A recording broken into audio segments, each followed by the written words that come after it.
I understand why people see it in colors or see it in shapes or even numbers now, because of the way that the sound progresses up the fretboard. Okay, it's kind of a rough uh, sketch here, but if you think about it, it's like a rainbow.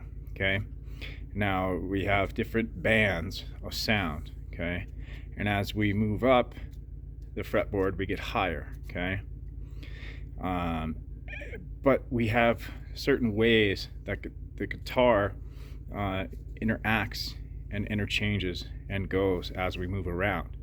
Now, it's kind of hard to put it in words, but uh, if you think about it that way, as we move up with our sound, we come back here and we have our octaves. Okay, so at a certain point, this sound is going to be pretty much the same as this sound, right?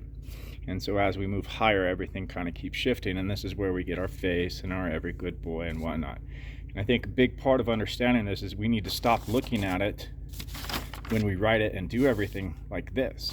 We need to turn it horizontal.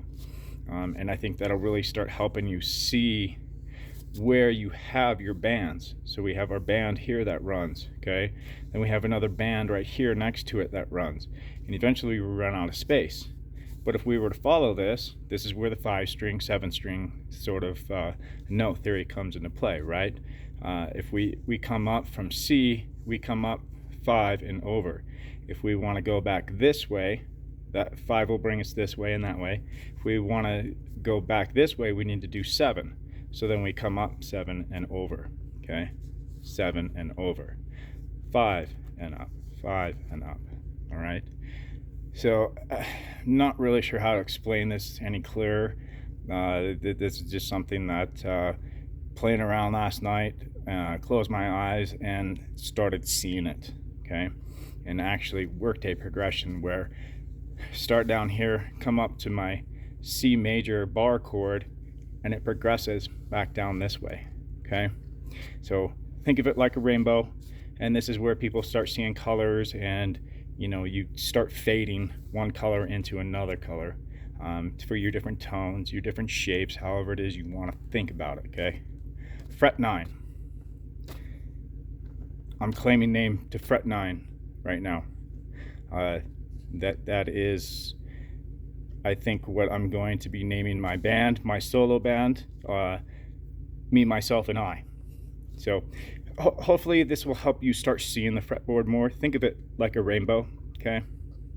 You have your certain bands, and as you move into different keys and whatnot, you can overlap. And the Mixolydians, all that, Ionians, all that other stuff. You can learn that. You can think about all of it that way. That's taking those bands and breaking them down more so you can overlap. You take part of this band here and you can solo with part of this band up here, whatnot. Hopefully I'll get to show it a little bit later, but I got things I got to do at the moment. So fret 9, that's mine. That's going to be me from here on out. And if we think about it, our open is actually a fret 1, and this is where fret 9 comes from. So seeing all this, finally I understand why you guys see colors, why you see shapes. I seen it all, okay? I get it. So this is this, and yeah, fucking time to rock and roll.